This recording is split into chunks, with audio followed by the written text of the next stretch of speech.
Bonsoir à tous, j'espère que vous allez bien. Alors, pour faire suite un peu à la dernière vidéo que j'ai postée sur l'Omega Spin Master qui a pas mal plu, où je discutais un peu voilà, au sujet de la montre en montrant différentes choses que j'ai trouvées sur Internet, j'ai décidé de faire un peu la même chose sur voilà, une autre idée que j'avais toujours voulu tester, qui est de balayer un peu les petites annonces, de regarder ce qu'il y a sur le marché, discuter un peu des prix et autres, et que ce soit quelque part un peu une vidéo interactive. Alors bien entendu pas en temps réel parce que la vidéo est enregistrée, c'est plutôt par les commentaires qu'on arrivera voilà, à discuter et à partager un peu nos opinions. Donc n'hésitez pas à aller dans les commentaires, je réponds à tous les commentaires, hein. Vous avez peut-être pu le voir dans les précédentes vidéos, je trouve ça toujours hyper intéressant et c'est ce qui me plaît le plus en fait lorsque je fais ces vidéos. Et donc voilà, j'ai toujours voulu tester un peu ce format où voilà, on regarde un peu des choses et puis on papote. Alors j'ai choisi de regarder sur Chronomania qui est, pour ceux qui ne connaissent pas, qui est un forum francophone dédié aux montres, sur lequel, en fait, c'est là où on va retrouver le plus d'annonces. Il y en a d'autres, hein, des forums où on peut retrouver des annonces, et on pourra faire d'ailleurs d'autres vidéos à ce sujet. Il y a également Chrono24 qui est pas mal aussi pour trouver pas mal de montres. Mais ce que j'aime beaucoup sur Chronomania, c'est bon, c'est que des particuliers, bon, quasiment que des particuliers. Et puis on est amené à voir d'autres montres en fait que celles qu'on cherche. C'est pas mal pour attiser un peu la curiosité. Et puis, en fait, les montres et le plaisir on va dire, de s'intéresser à l'horlogerie, c'est aussi de découvrir des nouvelles choses. Et je trouve que ça, on peut le faire grâce tout simplement aux petites annonces. Regarder un peu ce que les gens vendent, voir un peu la cote et autres. C'est des choses, moi, qui m'ont toujours plu, parfois un peu de manière obsessionnelle, mais dernièrement, j'y vais quoi, une fois par mois, regarder un peu ce qu'il y a. Et voilà, je voulais le faire cette fois-ci sur une vidéo pour pouvoir discuter un peu des différentes montres qu'on trouve. Et puis voilà ma vision des choses également. Est-ce que je trouve que c'est des bonnes ou des mauvaises affaires sur les différentes annonces. Et puis voilà, peut-être découvrir des nouvelles montres que je ne connais pas. Alors peut-être juste avant de commencer, alors je fais ça avec aujourd'hui cette Nomos Club au poignet, qui est une montre que j'aime beaucoup, qui est assez sentimentale pour moi, même si je la porte plus beaucoup. L'avantage, c'est que quand on fait du home office comme moi, c'est le genre de montre qu'on peut porter parce qu'elle est vraiment très fine et très légère, contrairement à mes autres montres, et donc on peut l'oublier. Et c'est presque le poids d'un quartz, hein, ce qui est hyper sympa. Et donc vu que je passe mes journées devant mon ordinateur chez moi, plus mes soirs aussi, puisque je fais des vidéos, bah c'est une super montre. Voilà, j'ai fait une vidéo sur cette montre-là en particulier, donc n'hésitez pas à aller la voir si jamais elle vous intéresse, ou si jamais elle vous intrigue. Alors, alors, est-ce qu'on voit bien sur la caméra? Ça, je vais essayer de mettre un maximum sur l'écran. Voilà, c'est un peu de bricolage, hein, mais au moins c'est plus simple pour moi. Alors, pendule militaire, bon, c'est pas exactement ce qu'on regarde. Ce que vous allez voir, d'ailleurs, ça, c'est une première remarque. Alors, sur Chrono24, là, je suis sur l'accueil, je vais laisser tous les types d'annonces. On va voir qu'il y a déjà des montres qui seront vendues. Généralement, on va voir, hein, c'est des Rolex, des Seiko, quelques Omega. Et du reste, il y a beaucoup de monde qui reste en vente. Ce qui veut dire d'ailleurs, c'est pas mal lorsque vous recherchez sur ce genre de forum. Si vous sortez un peu des sentiers battus et des quelques modèles que tout le monde veut, vous allez pouvoir trouver des affaires en fait. Vous allez pouvoir trouver des montres qui sont en vente depuis quelques temps. Généralement, les propriétaires veulent s'en séparer réellement et donc c'est l'occasion de négocier en fait, si jamais ça vous intéresse. Alors, on va commencer avec une Spin Master Reduced. J'en avais parlé dans les commentaires de la dernière vidéo. Donc ce que je vais faire, c'est que je vais ouvrir un peu toutes les annonces qui m'intéressent et après on les regardera une par une. Hop, hop, hop. C'est Christopher Ward, ça je connais pas trop. Enfin, je connais vite fait de visu, mais on va voir un peu à quoi ça ressemble. Nomos Club, ah bah tiens, comme ça on pourra parler de ma Nomos. Ce qui est pas mal, c'est que vous pouvez voir là, toutes ces annonces, elles datent d'aujourd'hui, hein. Il y a vraiment énormément d'annonces qui sont postées. Alors ça, je connais pas Marlowe. Zine, je connais pas beaucoup non plus Zine. Rolex, oulala, 21 000 euros et c'est déjà réservé. Omega, 400 euros, intéressant. Bloc B36. Il y a beaucoup de montres intéressantes, hein. J'ouvre un peu au hasard, hein, c'est vraiment histoire de chercher des montres. Alors ici on voit des gens qui vendent, des gens qui ont vendu, des gens pour lesquels la montre est réservée, mais on a aussi des gens qui cherchent. D'ailleurs, il y a l'aventure sous-marine que j'aime beaucoup. Ça, cette montre-là, elle est vraiment superbe. Et ça, c'est le genre de montre que je pourrais ajouter dans ma collection un jour ou l'autre. Donc il y a également des gens qui en cherchent. Je pense qu'il y en a beaucoup à en chercher, puisqu'il y en a assez peu qui sont en vente. Tiens, une autre Nomos, deux Nomos. Tudor Black Bay. Il y a pas mal de choses intéressantes, hein. Alors, Grand Seco, ça je connais rapidement, mais ça m'intrigue pas mal, donc on va regarder On va regarder ce qu'ils proposent. J'ouvre, ouais, il y en a vraiment beaucoup, hein. Ouais, je pense que déjà là, on va avoir pas mal de choses, pas mal de choses à regarder. Je vais faire peut-être juste la première page parce qu'il y a beaucoup de montres. Je veux pas que la vidéo dure 2 heures non plus.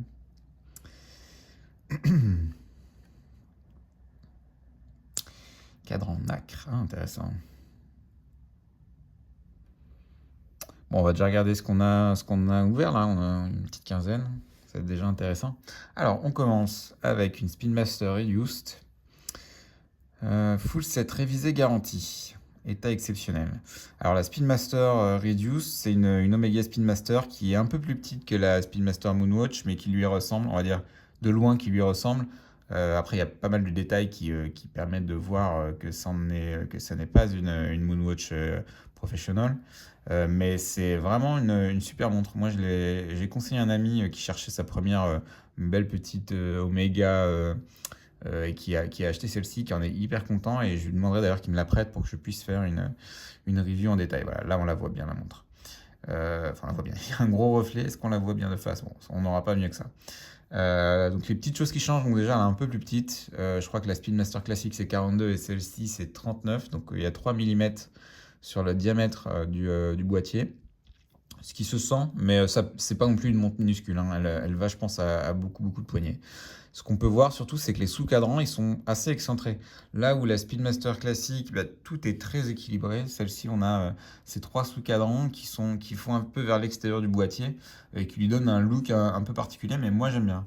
J'aime bien, j'aime bien. Et l'autre détail qui permet de le voir, c'est également, alors ici on ne le voit pas parce que on est de face, mais les poussoirs en fait sont plutôt sur le haut du boîtier, là où la couronne est au centre. Et donc en fait, ça veut dire qu'ils ne sont pas exactement sur le même axe. Voilà, ici on voit. Les poussoirs, vous voyez, ils mangent même sur le dessus du boîtier. Ils sont plus hauts que la couronne. Et ça fait partie des éléments. Je pense que c'est dans la conception. Je crois que le module chronographe a été rajouté par-dessus une montre classique. Et ce qui veut dire que voilà, on a presque 2 mécanismes au sein de la montre. Alors, je ne suis pas un expert technique, donc je n'entrerai pas dans les détails, mais je crois que le concept, c'est ça. Et donc celle-ci est vraiment très belle. C'est une super montre. Et puis maintenant que les Speedmasters sont devenus beaucoup plus chers, je pense que c'est des bonnes portes d'entrée en fait vers l'univers Omega. Même si c'est pas la plus renommée et la plus reconnue, à mon avis, ça gardera bien sa valeur et ça va faire qu'augmenter, hein, parce que ça reste assez accessible. Là, déjà, on est à 2 400 euros. Moi, celle que mon ami avait achetée, c'était il y a 2 ans, je dirais. Il avait payé 2 000 euros sur Chrono24 à un professionnel. Donc là, on est déjà un peu plus cher. Après, celle-ci a été révisée dernièrement. Apparemment, elle a l'air en super état. Elle est visible sur Paris, ce qui est bien. Enfin, moi, je recommande toujours d'aller voir les montres en vrai, surtout à ce prix-là, pour bien s'assurer qu'elles nous plaisent. Surtout sur des montres qui sont plus en vente, hein. Le Speedmaster Reduced, elle n'est plus produite, donc c'est quand même bien de la passer au poignet juste avant de l'acheter. Mais bien sûr, faites-le si réellement vous êtes intéressé, hein, pour pas perdre du temps non plus. Ouais, non, très, très belle montre. À 2 400 euros, peut-être un petit peu cher, mais elle est peut-être négociable. Il faut voir combien de temps elle reste. Peut-être moyen de gratter, ouais, 200 euros dessus. Peut-être pas beaucoup plus parce qu'elle a vraiment l'air en super état.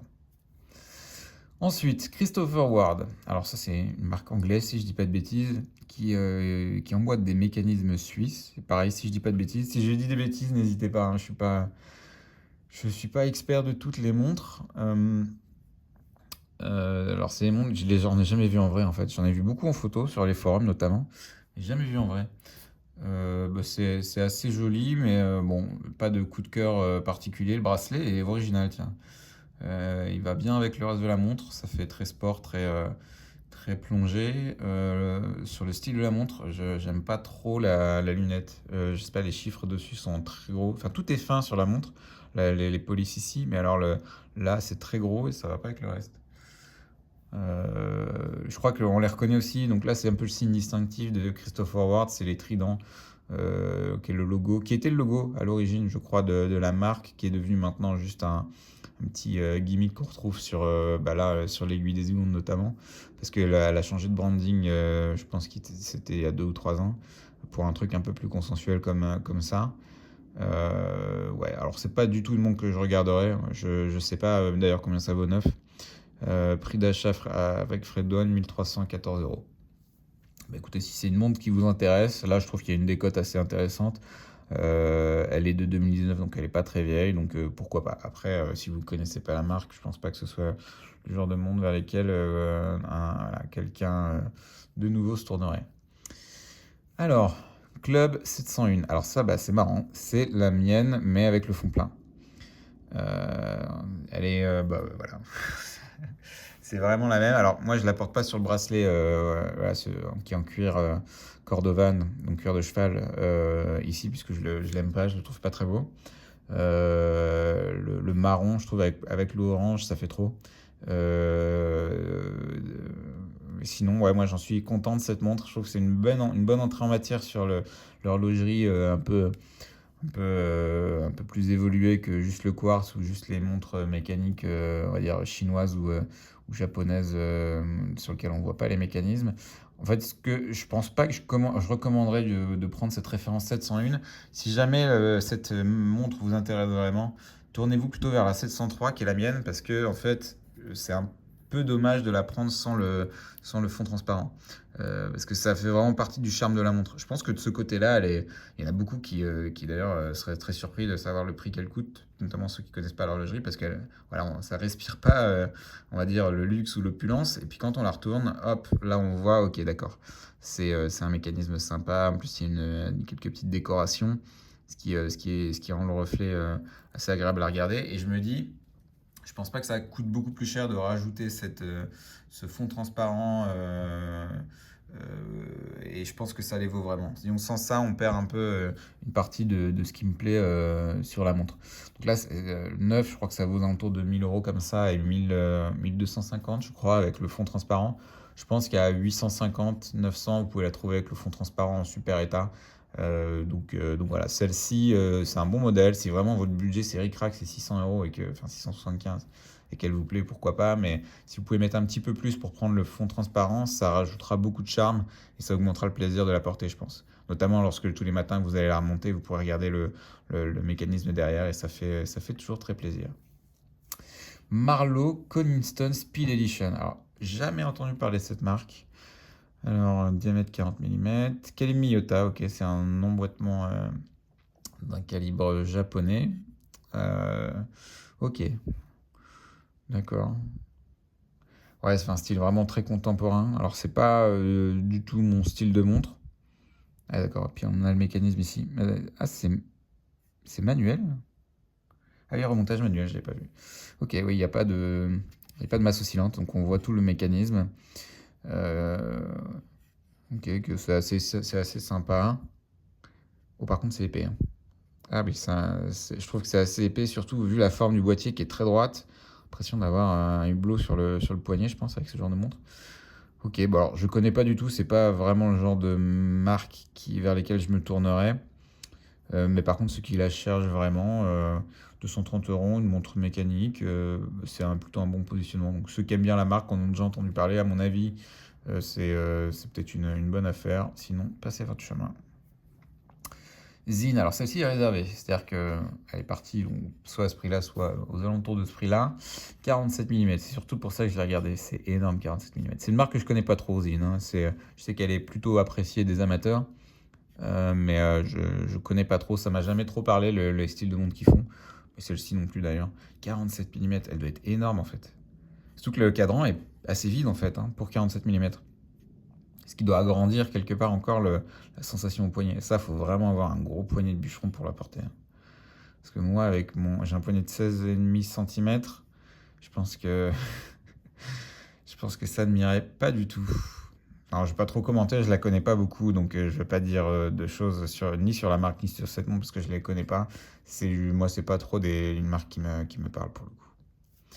Rolex 16 520 Zénith. Alors donc ça c'est les Daytona qui avaient à l'époque, je crois que c'est les années 90 ou la 96, qui avaient à l'époque des mécanismes faits par Zénith. Ce qui est assez marrant parce qu'aujourd'hui, enfin depuis quelques jours là, on entend beaucoup parler de Zénith et de Rolex Daytona puisque Zénith a sorti une nouvelle version de son chronographe El Primero qui ressemble un peu aux dernières Daytona avec la lunette en céramique noire et le fond blanc.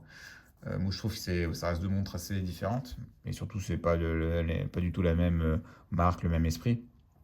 Mais voilà, ça fait beaucoup parler. Et ce qui est marrant, c'est que cette version-là, je crois, alors je suis pas expert de ces modèles-là, hein, c'est pas trop ce qui m'intéresse dans l'horlogerie, mais je crois que le modèle avec le mécanisme Zénith est plus recherché que le modèle avec un mécanisme Rolex.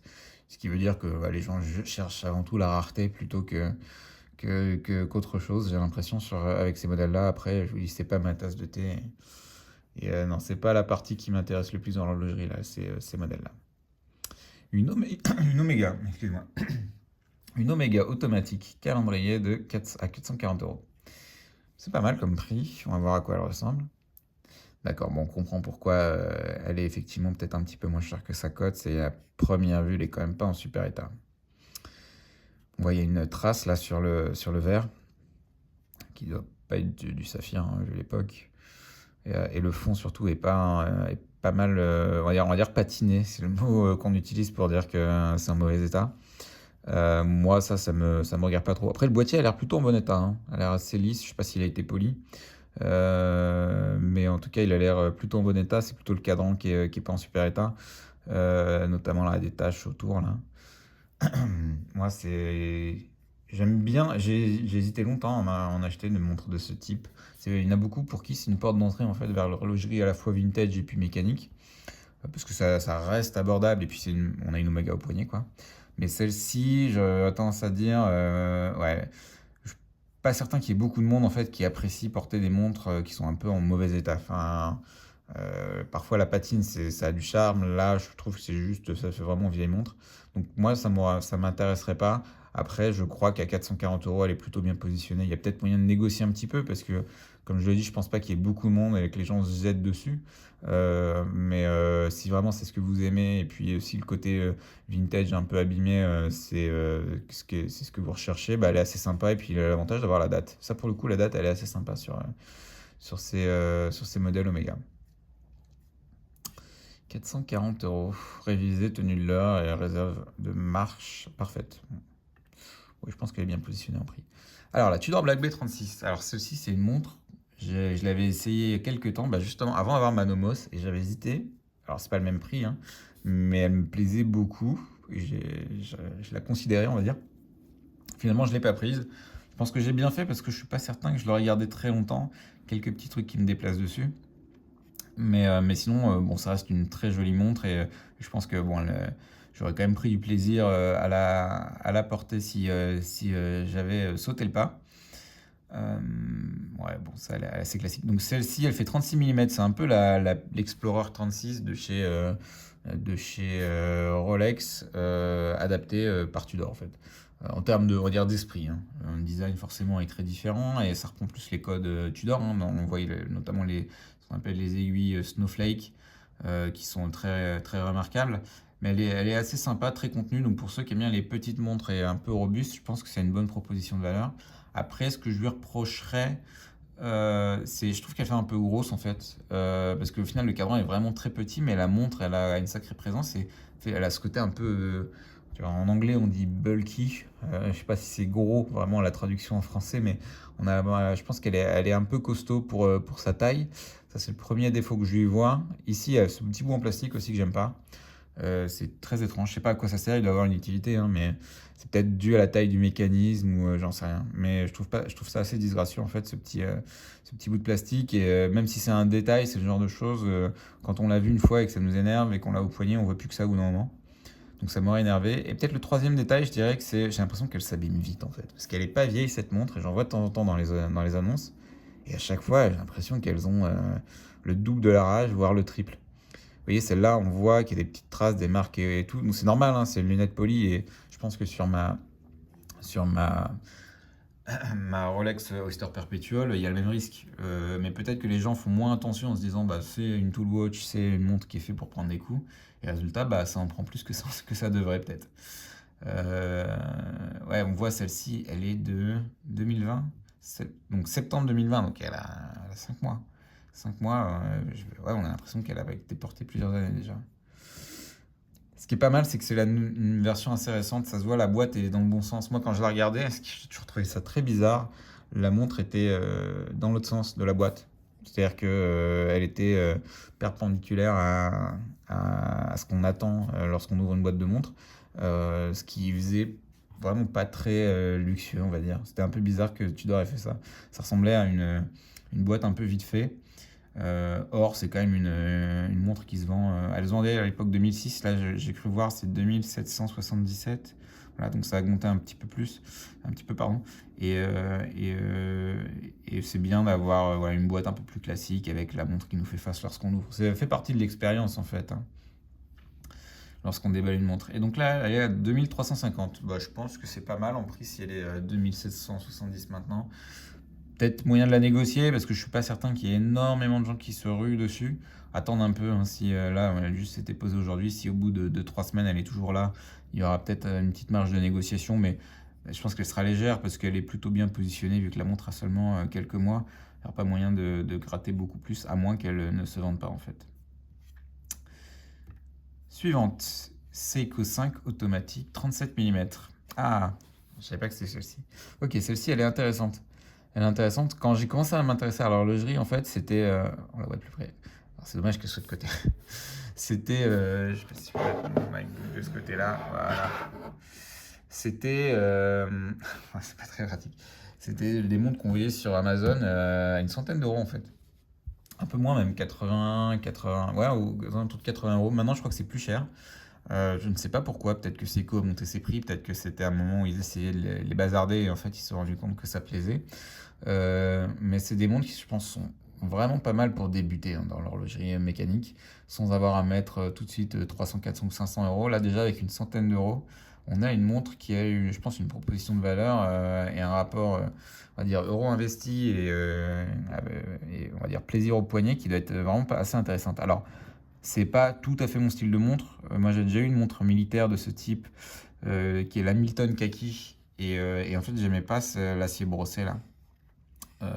Cet aspect-là, qui réfléchit pas à la lumière. C'est un style militaire, ça va avec l'esprit de la montre, mais finalement, c'est pas ce que j'aime le plus. Mais je pense que c'est vraiment très bien pour commencer. Alors là, il vient avec un atto qui est pas très beau. Bon, ça, c'est une question de goût et couleur, hein. Vous pouvez toujours changer le bracelet. De toute façon, on n'achète pas une montre pour son bracelet. En tout cas, pas à ces prix-là. Donc, vous pourrez le changer sans trop de problème. Un petit atto tout noir, ça ferait largement l'affaire. Et vous avez la date. Alors, je trouve que c'est un mécanisme hyper, on va dire, rustre. Il ne faut pas en attendre grand-chose, hein. C'est pas hyper précis. Et puis, vous pouvez pas le remonter vous-même, je crois. C'est uniquement au mouvement du poignet. Mais ce qui est pas mal, c'est qu'il y a le fond ouvert. Et ça, pendant longtemps, moi j'ai toujours apprécié et je trouve que c'est pas mal de commencer à l'horlogerie avec des fonds ouverts, même si c'est des mécanismes pas très beaux. Parce que là, il a rien de. C'est très rustique et il y en a certains qui appellent ça des tracteurs ou autres, ce genre de mécanisme. Mais disons qu'il faut mettre de côté un peu ce snobisme et se dire, bah, il y en a beaucoup pour qui c'est le début en fait. Cet intérêt à l'horlogerie et le fait de pouvoir voir ces pièces-là, même si c'est des pièces basiques et même si c'est un montage très rudimentaire, bah, en fait c'est déjà hyper intéressant. On va pouvoir analyser les pièces, on va pouvoir voir la masse oscillante, on va pouvoir voir voilà, le balancier, les différentes pièces, commencer à se poser des questions. Et moi, c'est un peu comme ça que j'étais tombé dans l'horlogerie, hein. J'avais une montre, c'était une Junkers, qui avait un fond transparent. Alors, on voyait pas aussi bien, mais ça m'éclatait en fait de voir cette montre un peu respirer au poignet. Et même si c'est mécanisme, on va dire, très basique, je pense que pour les personnes qui se lancent dans l'horlogerie, c'est un super point de départ. Et voilà, donc 110 euros, mon avis, voilà, on n'aura pas beaucoup mieux pour ce prix-là, et celle-ci est très sympa. Nomos Tangente, donc on a déjà fait une Nomos, là une deuxième, elle est vraiment pas chère. Faudrait que je sais pas combien ça vaut neuf, mais je pensais que c'était plus cher que ça. Là, à 1000 euros, une tangente, c'est pas mal, hein. Ça c'est une bonne affaire. Voilà, la tangente qui est ou tangente, hein, moi je dis tangente, qui est un peu le modèle signature, je dirais, de Nomos. Voilà, il n'y a aucune autre montre qui lui ressemble. Alors maintenant, il y a d'autres montres qui ont voulu le copier, mais Nomos était voilà, un des premiers à faire ce genre de design qui est très reconnaissable. Alors ça plaît ou ça plaît pas, hein. Voilà, il est très grande corne, c'est très particulier. Et donc le mécanisme à l'intérieur, c'est le même que dans ma club. C'est le mécanisme alpha qui est voilà, très sympa, très joli. Bah là, pour 1000 euros, je trouve que vous avez une super montre. Ah, ça, c'est vraiment une belle offre, hein. Et puis en plus, le cuir noir ici, il est mieux que le cuir marron avec les surpiqûres orange de la Nomos. Enfin, de la club, pardon. Bon, bah écoutez, si vous cherchez une Nomos, faites un tour rapide. Ah bah elle est réservée, voilà. Bon, elle n'est pas restée longtemps. Je pense que ça vaut un peu plus que ça. C'est pour ça qu'à mon avis, il y en a qui n'ont pas dû hésiter très longtemps. Tudor Black Bay 58, 58. Alors celle-ci, elle est vraiment superbe. Ça c'est ma cam, comme on dit. Ça, c'est vraiment le genre de montre que j'aime beaucoup. Hyper équilibré, un design, on va dire, efficace, mais pur en fait. C'est-à-dire que certes, il va à l'essentiel, mais il n'est pas non plus simpliste. Et la couleur, j'aime bien, la taille, j'aime bien, l'esprit de la montre. Non, je l'ai essayé, j'ai vraiment trouvé superbe. Ça, je pense que c'est le genre de montre aussi qui pourrait rejoindre ma collection un jour ou l'autre. Pas tout de suite, parce que faut que je me refasse financièrement, mais un jour ou l'autre. Il y a quelques petits défauts, les gens voilà, se plaignent voilà, de cette, je sais pas comment on appelle ça, c'est des rivets sur le bracelet. Apparemment, c'est des faux rivets, donc il y en a qui n'aiment pas. Honnêtement, ça me choque pas. Ouais, elle est vraiment, vraiment sympa. Vraiment sympa. Et positionné en termes de prix, je trouve que c'est vachement bien. C'est un peu à mi-chemin. On va dire que c'est à mi-chemin entre ouais, une Norris et une Rolex, quoi. C'est vraiment le pile entre les deux. Et donc, c'est bien d'avoir ces différentes gammes de prix parce qu'en fonction de notre budget, ça permet de s'orienter assez vite vers des marques qui ont des bonnes propositions de valeur. Et là, voilà, 3 300 euros, donc soit 160 euros de moins que le prix de vente. Alors, c'est pas beaucoup en termes de gains par rapport au prix neuf, mais elle est encore, enfin, elle est sortie il y a vraiment pas très longtemps. Je pense qu'il y a un an tout juste. Et je crois que voilà, elle est pas. Enfin, c'est une montre qui est très produite et à mon avis, c'est pas impossible. Enfin, c'est pas très compliqué de la trouver. Mais si on la veut vraiment tout de suite, peut-être qu'il faut attendre un peu. Peut-être que c'est un peu compliqué. Peut-être qu'il faut la commander et autres. Donc, c'est pour ça qu'elle garde un peu une certaine cote. Et encore, ça descend. Il y en a beaucoup qui la vendaient plus cher que son prix de vente il y a encore quelques temps. Là, maintenant, on la vend moins cher parce qu'on se rend compte que vendre un objet d'occasion plus cher que du neuf, il y a vraiment très peu de marques qui peuvent se permettre ça. Même Tudor, qui est la petite sœur de Rolex, bah, on n'y est pas encore, en tout cas pas sur ce modèle-là. Mais voilà, je trouve que c'est pas mal. Elle est de achat sur Paris, bah, elle a une semaine en fait. Donc, ah, c'est marrant, ouais, bah, sur Chrono 24, on tombe parfois sur des annonces comme ça. Des gens qui craquent, puis qui se rendent compte qu'en fait, ça leur plaît pas. Je me demande s'il n'y a pas moyen de la retourner en boutique. Je sais pas. Parce que là, elle a 10 jours, on est le 26, ouais. Elle a 10 jours. Ah bah écoutez, si vous en cherchez une, c'est peut-être pas mal. Après, peut-être pour 160 euros de plus, autant pas se casser la tête et la prendre neuve, hein. À mon avis, c'est encore un peu cher. Enfin, il faut la négocier un petit peu. À moins vraiment qu'elle soit difficile à avoir là où vous êtes. Moi, je mettrais un peu plus et j'irais. Enfin, je ferais la belle expérience en boutique où on vous la met à votre taille. Vous prenez un petit café, vous discutez de montre avec le vendeur. Ça fait partie aussi hein, des plaisirs d'acheter une montre, hein. Cette relation, surtout si vous avez un bon vendeur. Si c'est juste des chaînes, bon, c'est un peu moins intéressant. Mais si vous avez voilà, un bon vendeur, ouais, je vous conseillerais plutôt d'aller l'acheter neuve à ce prix-là. Alors, une grande Seiko SBGH 280. Alors, j'aime pas trop ces noms-là, très techniques. C'est pas très parlant. Mais bref, Seiko, je pense qu'ils sont obligés parce qu'ils ont tellement de références qu'ils se perdraient s'ils leur donnaient des noms. Enfin, ils iraient vite au bout du dictionnaire. 4200 euros. Ok, quelques petites éraflures au changement de bracelet. Ok, ça arrive. Ok, bah ça c'est quand même. Alors, je sais pas si on voit, hein, je vais peut-être zoomer un petit peu, mais la qualité de la photo pour une montre qu'on souhaite vendre 4000 euros, franchement, faut faire un petit effort quand même. Déjà, mettre les photos droites. À droite, c'est quand même mieux pour juger. Mais même là, ça la met pas du tout en valeur. On dirait une fausse montre. Hmm. Et si tout le monde n'est pas bon en photo, hein, mais si vous n'êtes pas bon en photo, enfin, cherchez dans votre entourage quelqu'un qui est capable de prendre une photo. Celle-ci est déjà un petit peu mieux, mais voilà, si on souhaite vraiment la vendre, bah là, on a l'impression qu'elle est rayée de partout. Alors, je pense que c'est juste des traces de doigts. Ouais, donc si jamais vous ne savez pas prendre de photos et vous souhaitez vendre une montre, n'hésitez pas à demander à vos amis, votre entourage, famille ou autre, quelqu'un qui sait prendre les photos parce que parfois ça suffit hein, pour convaincre quelqu'un d'avoir les photos de suffisamment de bonne qualité. Parce que ça c'est de la saleté, c'est pas des traces, hein. Ça se nettoie. Ouais, c'est bizarre de ne pas avoir fait ça, d'être quelqu'un qui a voulu le vendre rapidement, mais c'est un peu dommage. Les photos de côté avec les poussières, les traces et autres, c'est pas vendeur, là. Surtout la première photo avec laquelle on commence, là, les deux premières. Oh, C'est dommage. Et au-delà de ça, si on doit reparler de la montre, alors je la trouve pas très belle. C'est clairement pas une montre qui me taperait dans l'œil. À ce prix-là en plus, voilà, il me faudrait vraiment que je sois séduit, surtout pour une Grand Seiko, qui est pas une marque que je connais beaucoup. Je sais que c'est très bien regardé et très bien vu de la part de certains amateurs, et notamment sur des forums ou des communautés. Après, je pense que c'est une marque assez confidentielle, hein. Personne connaît, au-delà des amateurs d'horlogerie un peu éclairés. Parce que bah, pendant longtemps déjà c'était un peu caché Grand Seiko. C'est-à-dire que Seiko, alors, je vais la mettre droite, même si c'est pas très beau.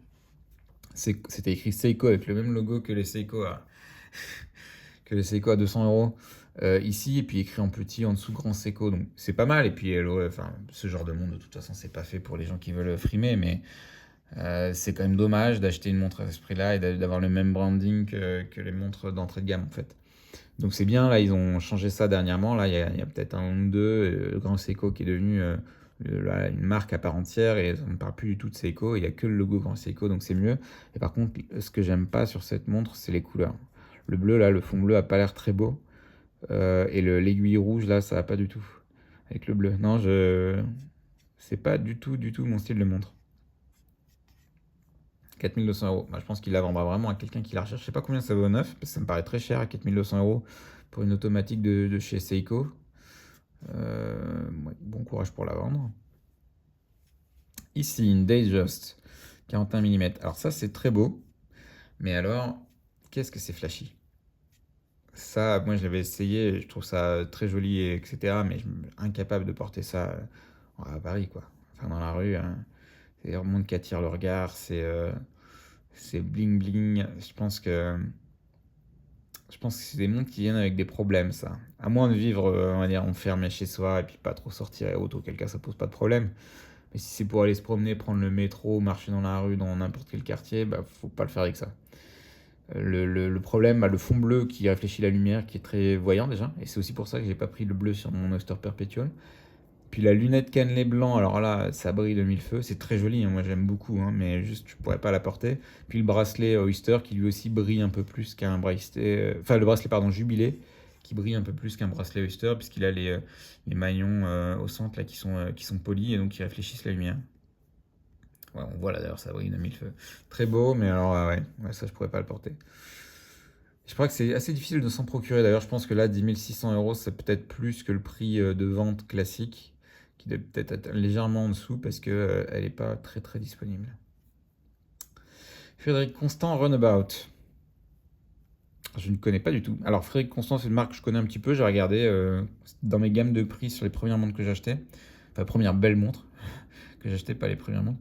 Mais finalement, j'ai pas sauté le pas et puis je regrette pas. Tiens, ils me mettent un bateau avec. Elle est assez jolie, hein, avec une petite complication face de lune. Là, c'est assez sympa. Je vois juste pas le rapport avec le bateau. Attends, je vais regarder qu'est-ce qu'on dit. Une édition limitée. Ouais, alors on va pas se mentir, hein, une édition limitée de Frédéric Constant. Il n'y a personne qui recherche ça, hein, donc ça rajoute pas beaucoup de valeur. Enfin, personne. Je suis grosse illettré, hein, mais c'est pas comme une édition limitée sur d'autres marques beaucoup plus courues. Euh, Ouais, non. Je dispose de la boîte avec le bateau ainsi que les papiers. Ouais. Bah, elle est sympa, elle a un style sympa, elle est à 1 200 €, ce qui est assez honnête, hein, pour une Frédéric Constant, pour une jolie montre avec une face de lune. Juste ce que je comprends pas, c'est le bateau. À la limite, ça peut décorer sur un bureau, mais le lien est pas direct avec la montre, surtout que c'est pas une montre de plongée, hein. Enfin, pour le coup, c'est une montre habillée. Non, très, très étrange. Ce qui est sympa, c'est les cornes là. Enfin, j'aime bien comment dire, que la pompe épouse la forme du boîtier. On a beaucoup de montres avec les pompes droites ici et ça crée un petit trou. Bah, d'ailleurs, comme sur ma Nomos, hein. Vous voyez là, il y a un trou où on voit ma peau. Je me rends compte que je zoome, c'est peut-être pas mal en fait. Et là, on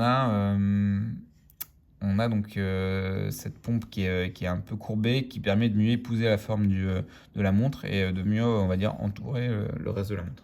On a un petit voilier là derrière qui empêche de voir. Je sais pas si c'est un sticker ou si c'est imprimé dessus. Si c'est imprimé dessus, c'est très bizarre. C'est très bizarre. Non, mais c'est pas mal à 1 200 €. Mais ceux qui aiment bien cette marque-là, je pense que c'est une bonne affaire. Black Bay 58. Alors celle-ci, c'est la cousine, celle qui est sortie un peu avant de la version bleue qu'on a vue juste avant, que j'aime moins. Elle m'a pas du tout tapé dans l'œil, ce qui est bizarre, hein, parce que c'est exactement la même dans une couleur différente. Mais alors ce noir plus faux vieilli, là, avec le jaune et ses index faussement patinés, ça me parle pas du tout. Enfin, j'aime pas du tout. Je pense que c'est quelque chose c'est une mode qu'on va bientôt plus voir et surtout qui va mal vieillir. C'est-à-dire que là, on a une montre neuve et on a l'impression qu'elle est plus vieille, voilà, mais dans 15 ou 20 ans, elle sera réellement vieille et elle fera d'autant plus vieille, je pense. Donc, ce qui est marrant, c'est qu'elle est plus chère que la bleue, alors qu'à mon avis, celle-ci est moins recherchée, parce que moins récente, donc il y en a plus. Et puis surtout, moi, je la trouve moins jolie. Donc ça, clairement, elle partira pas à 3005, hein. Je pense qu'il faut la négocier. Une Oris, alors ça j'en ai une, et puis une Diver 65 comme la mienne. Elle est pas chère, hein. 850, on va regarder là, je regarde rapidement. Donc c'est une 42 mm, elle existe en 3 tailles, elle existe en 36, 40 et 42. Moi j'ai la 40, qui est bien pour mon petit poignet. Je pense que 42 serait trop gros pour moi, donc 42, ça intéressera ceux qui ont un poignet à partir de 17 ou 18 mm. Ouais, belle présence au poignet, ça veut dire que c'est gros en fait. Rapport qualité-prix excellent, tout à fait d'accord, surtout à ce prix-là, hein. Parce que le neuf, une Diver 65, c'est 2000 euros. Là, il y a une belle décote, hein. C'est le problème, entre guillemets, je dirais, de cette montre-là, c'est elle achetée neuve, il y a une grosse décote. Par contre, vous l'achetez d'occasion, vous avez une super montre en termes de rapport qualité-prix. Ça, c'est le prix d'une Baltic neuve, hein. Là, vous avez une Oris, donc une montre suisse, pour le même prix, c'est vraiment pas mal. C'est vraiment pas mal, en plus, elle est full set. On va la regarder. Là, je regarde juste là. Ok, donc apparemment, ok, il n'y a pas le bracelet. Ok. Elle n'est pas sur le bracelet acier, donc elle ne vaut pas 2000 euros, elle vaut un petit peu moins. Et c'est dommage parce qu'il est sympa le bracelet acier. Donc ça, cette annonce-là, regardez-la vraiment si vous n'aimez pas le bracelet acier, mais vous aimez bien l'esprit de la montre, un peu plongeuse. Je pense qu'on peut la mettre sur Nato. Ah voilà, elle vient avec ce Nato-là qui lui est très joli. C'est un Nato de bonne qualité, une bonne finition, et d'ailleurs il y a une boucle déployante. Je savais même pas qu'il y avait une boucle déployante sur des Nato. Euh, qui est très sympa, mieux que ce cuir. Là, c'est très bizarre d'avoir mis ça sur un cuir type croco. J'ai vu dans l'annonce qu'il disait valeur 250 euros. Bah, c'est bizarre d'avoir mis un cuir croco de 250 euros sur une plongeuse. C'est pas trop le sens de l'histoire.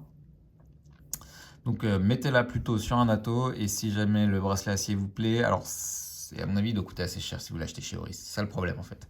Autant essayer de trouver une offre avec directement le bracelet acier fourni avec la montre. Par contre si jamais ça vous intéresse pas et que vous n'avez pas trop bracelet acier, là c'est une super offre. Voilà, acheté en 2017, 1800 euros. Vous voyez la décote, hein. Là, une grosse décote, elle décotera plus beaucoup, hein. Là, on peut pas descendre beaucoup plus bas parce que derrière, c'est une super montre, elle est très belle, elle a un bon style, bien équilibré et puis bien fini pour le prix. Donc, là, sauter sur l'occasion si c'est le genre de montre que vous cherchez. Chrono Bell Ross by Zine. Ah, donc ça, c'est assez marrant. C'était à l'époque où Bell Ross venait de se lancer. Ils faisaient leur montre avec Zine et d'ailleurs, ils brandaient les cadrans des deux marques. Ce qui est un peu bizarre parce qu'on a l'impression de. Enfin, à l'époque, Bell Ross n'était pas connu donc je pense qu'ils voulaient utiliser Zine pour commencer à se faire connaître, mais maintenant, c'est un peu bizarre. Alors, ah oui, c'est du PVD, ok. C'est complètement noir. Ça, on n'en voit pas beaucoup. Il y a quelques marques en fond. Tudor en a fait un petit peu. Moi, c'est pas une mode qui me plaît beaucoup. Et surtout, on voit là, regardez, ici, il y a des POC. Le moindre POC, voilà, c'est très compliqué, ça se voit tout de suite. Donc, c'est pas du tout le genre de montre que j'achèterais. Après, si vous aimez bien le côté un peu Terminator, je pense que c'est pas mal. Mais faut savoir qu'il faut. En fait, ça a beau être des montres qui ont un aspect robuste, faut vraiment faire attention avec ces montres-là et pas les cogner. Pas les cogner. Ah, la boucle, elle a pris cher aussi. Ce qui est un peu bizarre, c'est que le cadran est vraiment très chargé. Et d'ailleurs, je trouve, parce qu'on en voit bien le cadran quelque part, voilà. Je trouve que c'est pas très heureux la manière dont ils ont mis les deux marques qui se parlent pas du tout. C'est très bizarre. Vu que le cadran est très très chargé, il n'y a plus beaucoup de place, et donc ils ont rentré ça tant bien que mal. Ces deux logos-là. Il aurait peut-être fallu ne pas mettre la date en fait, quitte à faire des concessions. Bracelet, c'est marrant. Ouais, c'est pas du tout mon style de montre. 1700 euros. Je pas certain en plus que ce soit vraiment la valeur de la montre. Je pense pas qu'il trouvera acheteur à ce prix-là, hein. Et on termine avec une Speedmaster Reduced cadre en nacre. Bracelet Uncle President avec boucle Ardillon Omega et bracelet Croco bleu. Ok, donc c'est-à-dire qu'on n'a pas le bracelet d'origine de la Speedmaster, mais on a une boucle pour mettre un bracelet en cuir. Ok, alors encore une Speedmaster Reduced. On voit hein, les sous-cadrans qui sont éloignés. Elle est très sympa, hein. J'aime beaucoup le cadran nacré blanc comme ça, la lunette en acier. C'est vraiment, vraiment sympa. Là, combien 2000 euros. 2000 euros, peut-être un petit peu négociable, mais dans ces configs-là, il n'y en a pas énormément, je crois. Donc, si vraiment quelqu'un le cherche, il se manifestera, à mon avis, facilement. Et si ce n'est pas le cas, peut-être qu'il y a moyen de négocier un tout petit peu. Mais elle est vraiment sympa. Elle est vraiment sympa, cette couleur blanche. Bah, pour le coup, voilà, pour 2000 euros, vous allez avoir une montre qui a pas mal de caractère, qui est assez unique. On n'en voit pas beaucoup en plus. Et pourtant, ça reste une Omega de la famille des Speedmaster, donc c'est top. Le seul souci, je dirais, sur cette annonce, c'est voilà, le bracelet. On voit, hein, il y a une sorte de U qui ressemble d'ailleurs un peu au Universal Genève, même si ça a l'air d'être une autre marque que je connais pas. Ça va bien avec le style de la montre, hein, ce bracelet-là, mais c'est pas le bracelet des Speedmaster Reduced. Donc d'ailleurs, c'est peut-être un argument pour essayer de négocier un petit peu sur le prix si jamais elle vous intéresse.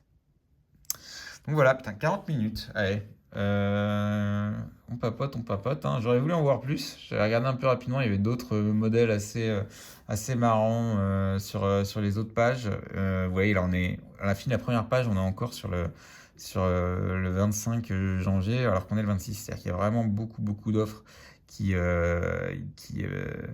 sont postées. Je crois que j'avais vu celle-ci. Ouais, beaucoup plus sympa. Donc j'ai dit du mal de l'autre Grand Seiko. Je vais me rattraper. Celle-ci, elle est vraiment mieux. Moins chère en plus. Plus récente, en super état. Puis les photos, elles donnent un peu plus envie. Et elle est vraiment très belle. Alors, c'est pas une automatique comme la première Grand Seiko qu'on a vue. C'est une Spring Drive qui est un mécanisme, on va dire, un peu hybride, à mi-chemin entre de l'automatique et du quartz. Je rentrerai pas dans les détails techniques pour pas avoir l'air bête. Mais on les remarque rapidement en fait ces montres-là parce que l'aiguille des secondes est complètement fluide. C'est-à-dire que sur une montre à quartz, on voit que ça fait des petites tacs, des petites butées à chaque seconde. Sur notre mécanique, il y en a moins, mais on les voit quand même. Ça tremble un peu au moment où ça avance. Là, sur celle-ci, c'est complètement lisse en fait, le mouvement. Et c'est voilà, dû à ce mécanisme Spring Drive qui utilise à la fois du quartz mais également des éléments mécaniques. Et si je dis pas de bêtises d'ailleurs, c'est une montre, même s'il y a du quartz, en fait, il n'y a pas de pile. C'est-à-dire que ça se recharge quand même au mouvement du poignet. Et donc c'est des mécanismes hyper intéressants. Moi, ça m'intéresserait d'en savoir plus, hein. Je pense qu'un jour ou l'autre, j'irai me documenter un peu plus. Et celle-ci, elle est vraiment très belle. Elle a un fond bleu qui est plus beau que l'autre, un peu plus profond, un peu moins criard, je dirais. Le cadran est plus joli, les aiguilles sont belles et puis le bracelet est sympa aussi. Ça, je trouve que c'est des bonnes montres, hein. C'est vraiment pour des initiés. Ceux qui achètent un produit horloger vraiment pour la matière horlogère et pas pour le statut ou autre. Par contre, c'est des super produits, je pense, voilà, dans cette gamme de prix. Bon, on peut avoir des Aquaterra aussi qui sont sympas chez Omega. On peut avoir la Tudor Black Bay. Je pense que techniquement, là, quand même, chez Grand Seiko, on est sur un produit un peu plus évolué, probablement des finitions aussi un peu au-dessus. Et donc voilà, c'est une bonne alternative pour ceux qui souhaitent trouver autre chose que les grandes marques suisses qu'on voit déjà beaucoup. Donc voilà, je terminerai là-dessus. Je ne sais pas si ce format vous a plu. En tout cas, n'hésitez pas à mettre des questions, des commentaires et autres en dessous de la vidéo. Ça me plaît toujours. N'hésitez pas aussi à mettre un pouce bleu. C'est la première fois que je le demande sur une de mes vidéos, mais c'est pas mal en fait parce que ça me permet de gagner en visibilité, d'avoir de plus en plus de gens qui découvrent mes contenus et puis qui me sollicitent. Et il y en a aussi beaucoup qui me sollicitent sur Instagram. Donc je remettrai mon lien de mon Instagram en vidéo. Je réponds aussi à tous mes messages privés sur Instagram, même si j'en j'en ai un peu plus et voilà, c'était assez intéressant. Il y a voilà, différentes personnes qui m'ont sollicité, qui m'ont demandé leur avis sur certaines montres et qui d'ailleurs sont passées à l'achat sur des montres et m'ont remercié. Donc c'est voilà, c'est très sympa et c'est aussi pour ça que je fais ces contenus. Donc voilà, n'hésitez pas à vous rendre visible et puis si jamais le contenu vous plaît également, à souscrire sur la chaîne parce que je pense que si jamais ça marche bien celle-ci, j'en ferai d'autres à l'avenir. Voilà, bonne soirée.